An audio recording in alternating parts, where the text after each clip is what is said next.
Welcome back, people out there listening. This is KCSB FM 91.9 in Santa Barbara. I'm your host, Alec Nolan, alongside my guest host, FP Santangelo Jr. We're just about to head into the second hour of the show. We are here every Tuesday, 6 to 8 p.m., talking about anything and everything, and basically just sports, pop culture, film, television, you name it, we talk about it. It's just a conversation, and that's what it is. I'm just trying to secure a conversation so people can listen and feel like they're a part of it. And I brought FP in. I usually talk about sports with him. We have class together. We do the radio here together. But today we figured, let's just talk about some, really interesting stuff to us. And he has something very interesting that he wanted to talk about, and it's positive psychology. Yeah, so I'm a huge self-improvement guy. And I try to get, I learned this from a Steve Jobs book. He tried to get 0.1% better every single day as a human being. He was just trying to better himself. So I always try to look for little things online. I try to watch lectures to try to better myself as a person, just as a human being, trying to be better people. So one day I went online, and I'm a huge advocate for being positive, being a positive person, just look at having a positive outlook on life because, life's so short anyways. You might as well just make the best of it.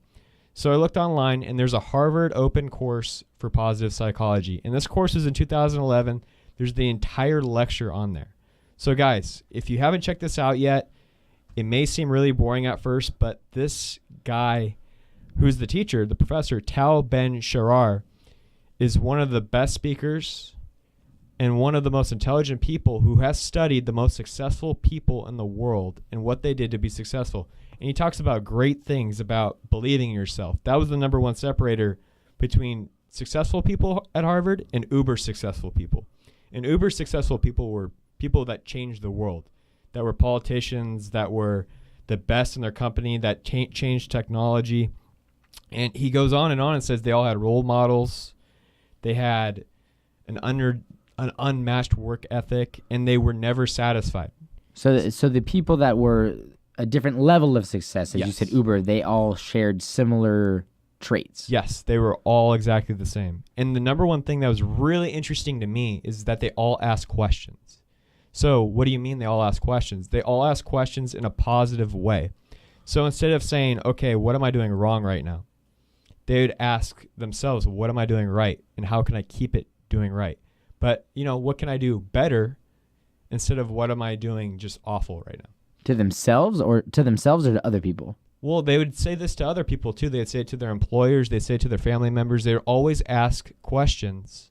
All the uber successful people in the most positive light possible. So he even said it. People even in successful relationships, when we're talking about romantic relationships, will do the exact same thing. And they study this in the course as well. People in successful romantic relationships will look at somebody and say, people in ones that are failing will say, what's wrong with this person? What can I do better? Instead of saying, what's perfect about this person and why am I so lucky to have her or him? So it's really cool. It puts your mind in a perspective of why successful people are the way they are, and it all makes perfect sense. And this guy has evidence. He's got evidence that backs it up. He studies the best people. He references tons of people throughout this entire course. And if you can hang with it, it's 12 lectures, and it's about 2.5 hours per lecture. Oh, per lecture? Per lecture. Wow. It will change your life. And then there are students in the class while he's doing this? Yes. Okay. So there's students in the class while he's doing this. It's from 2011. He said this was the last positive psychology course he was ever going to do. I don't know if that's true or holds fact to this day, but man, if you're trying to become better and you just really strive to be successful in life, this is the thing to do. Yeah, and what did you say it's on? So it's on YouTube. You just Google Harvard. YouTube Harvard Positive Psychology. Yeah, Harvard Lecture Positive Psychology. And I'll tell you what, it really opens up your mind to a lot of things, and it just makes you a happier person too. So I like it a lot. Yeah, I think what's cool about it is it's not so much about, as you said, being successful for the sake of being successful and having money or whatever, but it's about enriching and enhancing your life and doing it in a way that not only affects you positively, but others around you. So I think, like you said, asking the questions thing is important because I think too many times people, they want to be good at something, but they don't want to hear the criticism or they take it negatively and they say, well, I'm not good enough. I should do something else. Well, if you actually sit down and you just ask yourself, what could I do better? And let's progressively get better day by day, then, it's like putting together a, block by block by block, and then you can build something great. But to just dismiss something right away and say, well, I'm not good enough, that's good. Yeah. That's not good, I should say. Yeah, it's not. It's not good at all. It just shows you the power of words and how phrasing can do so much. And I've had the privilege to talk to many successful people and the best at what they are. And they all said the similar thing. It's all about being positive and surrounding yourself with positive people. And he goes over the exact same stuff. So the fact that they have this course at Harvard and they don't have it for everybody. This is an elective course, by the way, at Harvard. Oh, wow. And this is one of the courses. So any student at Harvard can probably take this. Exactly. And it's one of, I think he said, is mostly consisting of freshmen and sophomores in the class. But this is the main course that everybody wants to take. And he said it was so popular that he had to stop doing it because it was just it was too much work. Everybody wanted to take it. It was so impacted. So I would love to see something like that at a campus like UCSB. I think it'd be so impactful and so huge because, a lot of people are stressed out. They have something negative going on in their life, this, that, and the other thing, and they kind of wear it. They kind of wear it like a jacket on them, and it kind of rubs off on you in a wrong way sometimes. And this course right here will teach you how to, kind of combat that or kind of help people out too who are going through something, and you want to help them out. Yeah. And as much as I think that course is great, the reason we brought this subject up is because I was listening to some stuff earlier, and like I said, I listen to a lot of podcasts. I listen to a lot of different things, YouTube, you name it. And it made me think of the podcast I read, or I should say listened to earlier, and Malcolm Gladwell, who's a best-selling author. All of his books have been New York Times bestsellers. He writes for, I think, The New Yorker. Just a really brilliant mind, a really brilliant thinker and writer. And he has his own podcast series called Revisionist History. And I'm glad you brought up that positive psychology thing because there are great things that universities do, and not just to their respective areas, specifically right there in a classroom, but they can also impact people around the world.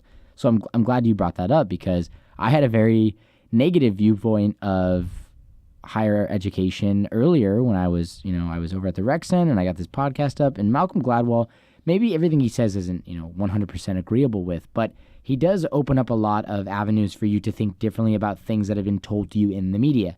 Now, when we hear about all these great donations and philanthropic efforts by guys like Nike's, founder Phil Knight, and we hear about other people donating, like Larry Ellison or even people that have, done great things, Microsoft people and Google people donating not millions of dollars, but hundreds of millions of dollars. And what I took away from it is the reason that he told this story is because the initial person he wanted to talk about was a guy that donated $100 million to a university. But the only difference is this university at the time only had less than 1,000 people. So this is not a university that is used to getting this kind of money. So this was something that really set them ahead, financially and just for their history. So he looks back and the podcast is called My Little 100. So Hank Rowan is the guy. And he made, his success, and he could have given $100 million to his alma mater, MIT, but a lot of people said what Hank Rowan did by giving the Glassboro State University money was something that we haven't seen in a long time. And Malcolm Gladwell said he hoped, and many others hoped, that other philanthropists and very successful people would follow this lead because he makes the comparison to a soccer team. Now, I don't watch a lot of soccer, but he did mention it, and I like the reason this really caught my attention is because I own the book Soccernomics. You know the book Freakonomics? Yeah. Okay, so it's similar to that. And it's the idea that soccer is really a numbers game, yet the people that play soccer and own teams, and there's a lot of things they do wrong. They want to buy all these expensive players. They want to spend all their money on them and improve them, but they don't worry about everyone on their team. Soccer, as you know, and just like baseball, is very much a team sport. You're probably only as good as your weakest link. On a baseball team, I agree with that. You're only as good as your weakest link. You can have Mike Trout and Bryce Harper on the same team, and you might think you're going to be great, but if you have a guy who's batting seventh who can't even get a sacrifice bunt down, how great are you? So he compares the universities, American universities, to that, and saying that we're giving all the money to these prestigious universities such as Harvard, Stanford, Princeton, Columbia, Oregon, and UCLA, and all these great schools, yet we're not helping out the schools that can actually make more of an impact in their respective areas. So My question to you, or what I wanted to get from you, is like, do you agree with this analogy that the American university system is only as good as its weakest link? I completely agree from a whole societal standpoint. Absolutely. So when you're looking at the bigger picture, you're only, like you said, as good as your weakest link. And when you're having schools not getting the benefits of the top schools in the country, like Harvard, I mean, Harvard's going to have lectures, like going back to this lecture, about positive psychology for everybody, while we have a class here that's a UCSB, a UC, that you need a code to get into, or you need to be a psych major for positive psychology. So they have so much more resources than us.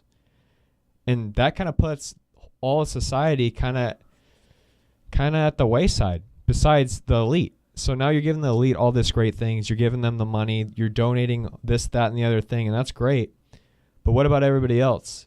And you could say this is a flaw of capitalism, because this is how it's designed. I mean, when you have money, you can give it to whoever you want. You can have the best be the best, and have the best be the best all the time. Yeah, and like you said, it's the flaw of it. I mean, that capitalism is great because it allows you, it's a free market, and you can do whatever you want, and you can be successful. And that's what's great about being in America, is you can get to that level. But at the same time, it's crazy, and what Gladwell points out is he talks to the president of Stanford, and many people now believe that Stanford, due to the advancement in Silicon Valley and everything, is now probably the most influential and significant university probably in the world. And their endowment, since this president was there, has gone from, and I'm not joking, $11 billion to $22 billion. So he doubles their endowment, right? There's 16,000 people that go to Stanford. It's not a huge amount. I mean, there's 23,000 people that go here.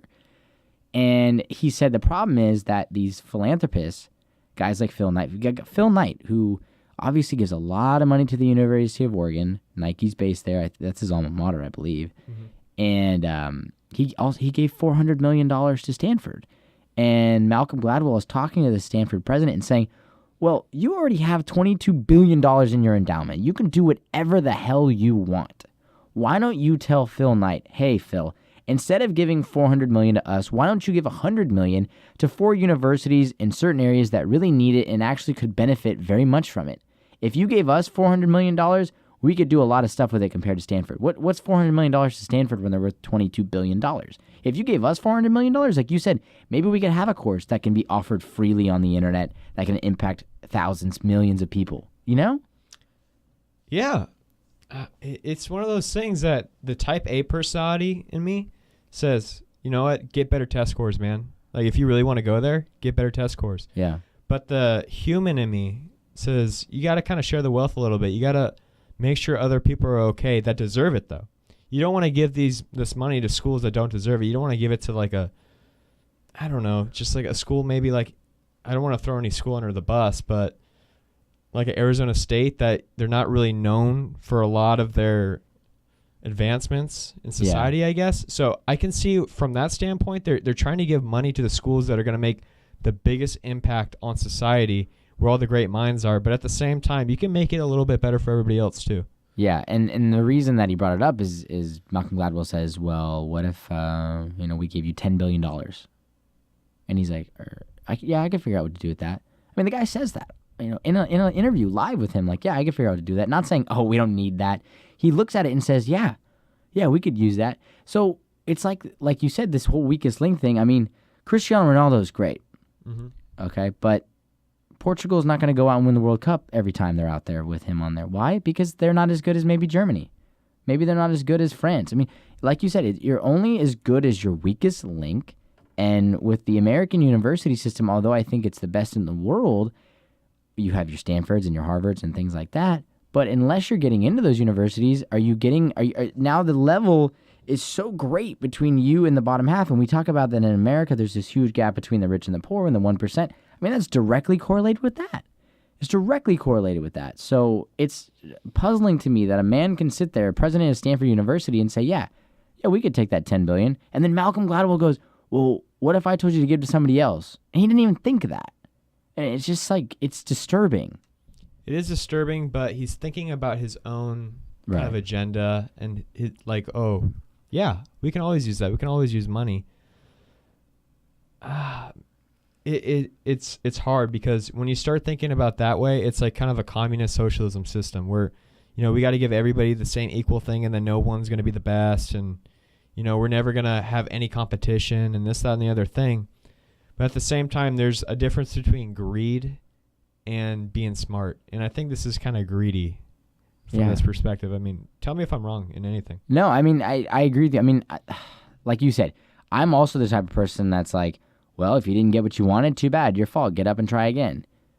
However, me as a person and you as a student, we both are students here at the University of California in Santa Barbara, and he actually gives us a shout out, and he says, out of the top 100 universities, and they combined it together with affordability, or making it affordable for students to come here with financial aid and the education you're getting, the UCs are like the top 5 schools. So you have like Cal and UCLA and Santa Barbara, Davis, and I think San Diego.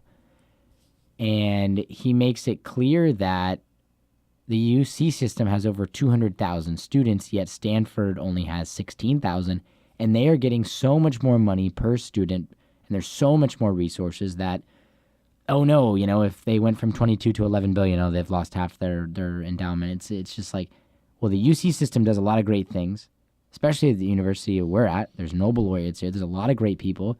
There's a lot of kids who want to do great things out in the world, especially from an environmentally friendly and aspect. We have a lot of great environmental things here. We have physics majors here. We have engineers here that are doing cutting edge things. So we could make the money go just as far as other schools. So he was saying that, like you said, it's not so much that you want to downgrade it and say, well, be better, but there's a difference between being too greedy and knowing when to play smart ball. And if we want to play smart ball and really be the pinnacle of the higher education system, why not look around and say, okay, we have every resource available to us possible. Why can't we allow everyone else to do that? And now we're all on the same page, and now we're all better because of it.